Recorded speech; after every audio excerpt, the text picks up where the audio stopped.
बिस्मिल्लाहिर्रहमानिर्रहीम। Green heart की तरफ से आप सबको खुशामदीद। आप सबसे रिक्वेस्ट है कि हमारे चैनल को सब्सक्राइब कर लें।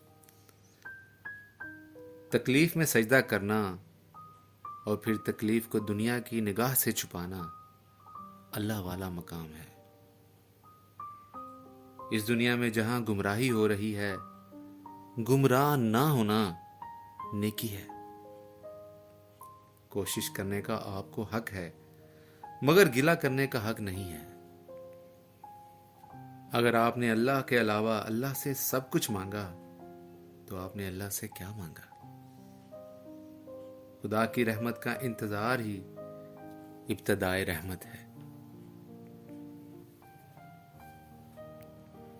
जिस बुजुर्ग ने अपना सारा सरमाया अल्लाह पर निसार कर दिया हो,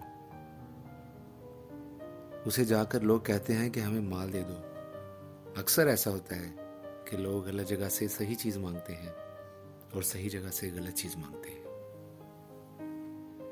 अगर इंसान अपने हासिल और महरूमी दोनों को बराबर समझे तो खौफ से बच सकता है। लोगों के अमाल कभी ना देखो, बल्कि अपना अमल करते जाओ। अल्लाह करीम जब चाहे,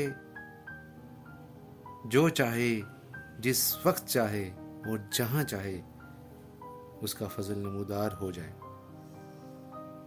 आप अल्लाह के फजल का इंतजार करते करते 1000 दफा मर जाएं और करोड़ दफा जिंदा हो जाएं, फिर भी उसका फजल अपना एक टाइम रखता है। आप सबके कीमती वक्त का बहुत शुक्रिया। अपनी दुआओं में याद रखिएगा। अल्लाह ताला आपको आसानियां दे और आसानियां मारने की तौफीक दे। अल्लाह ने